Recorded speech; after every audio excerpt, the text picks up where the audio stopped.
Pakistan als Tweede Kamerlid vanuit dat land. Ook de grote vissen, die imam Jalali.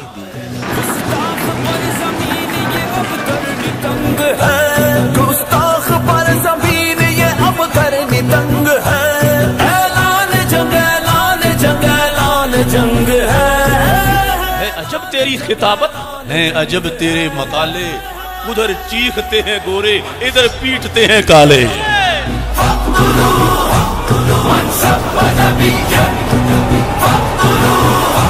In Pakistan, but also Mr. Jalali, a mullah from Pakistan, who put fatwas on my head in the last few years for 5 times. I feel every day that people threaten to kill me because of their fatwas. The mullah Jalali.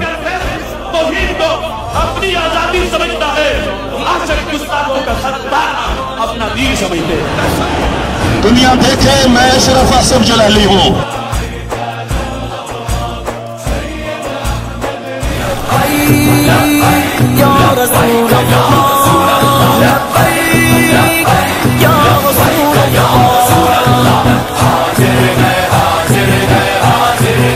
Bevragen de Islamitische Republiek Pakistan, die mij als Tweede Kamerlid vanuit dat land bedreigingen en ook fatwa's heb gekregen. Oproepen van imams, van mullahs uit moskeeën, maar ook uit publieke gebeurtenissen, bijeenkomsten, die moslims in Nederland en wereldwijd hebben opgeroepen om mij en mijn familie te vermoorden tot in mijn safehouse aan toe. Nou is er gelukkig vorige week helaas niet een van die mullahs of politieke leiders, maar iemand anders, godzijdank, tot 12 jaar zelf veroordeeld, maar niet in Nederland. En het probleem is dat de autoriteiten in Pakistan ook op geen enkele manier met het Openbaar Ministerie of anderen willen meewerken. Ik heb daar een aantal vragen over, voorzitter. Ten eerste hoop ik, en ik weet dat de minister-president en de minister van Justitie daar formeel niet over gaan, maar ik wil het toch gezegd hebben, dat niet alleen deze cricketspeler, maar dat ook de grote vissen, die imam Jalali, die geestelijk politiek leider Rizvi, dat die ook door het OM zullen worden vervolgd. Dat ze niet alleen maar de kleine vis, maar ook de grote vis pakken. U hoeft er niet op te antwoorden, want ik weet dat formeel het OM erover gaat, maar ik wil het wel hier in deze Tweede Kamer gezegd hebben. En ten tweede is dat ik ook vind dat er eindelijk iets naar Pakistan moet gebeuren. Want behalve ondergetekende, voorzitter, is vorige week die rechter die meneer uit Pakistan tot 12 jaar heeft veroordeeld, die is inmiddels heeft ook een prijs op zijn hoofd gekregen. Die is een paar dagen geleden in Pakistan, heeft die Nederlandse rechter, die een Pakistaan die mij bedreigde heeft veroordeeld, is een prijs van $100.000 op zijn hoofd gezet. En ik heb het meteen doorgegeven aan de minister van Justitie, aan het OM, omdat die mensen hopelijk meteen nog goed beschermd worden. Maar het kan niet zo zijn dat een parlementariër, een onafhankelijke Nederlandse rechter, worden bedreigd met de dood, prijzen op hun hoofd worden gezet, fatwa's worden uitgesproken en een land als Pakistan er niet aan meewerkt.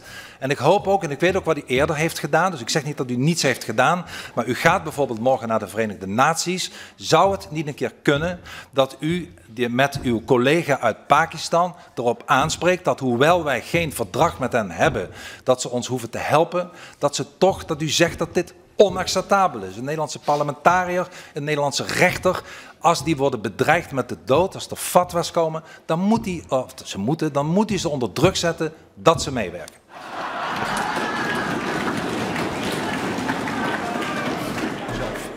Veel in de rechtbank aanwezig is geweest en ik kan alleen maar proberen te beginnen te snappen ook wat dat voor hemzelf betekent. Ja.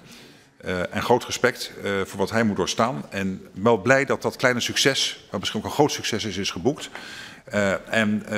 De ambassadeur daar is mee gesproken op het ministerie van Pakistan. En ik zal zelf uiteraard mij ook weer in verbinding stellen. Er wordt gekeken of het lukt morgen. Ik weet niet of de Pakistanen nog zijn, want die VN-week is eigenlijk vooral de hoofddagen zijn dinsdag en woensdag. Maar door de algemene beschouwingen ben ik er alleen vrijdag.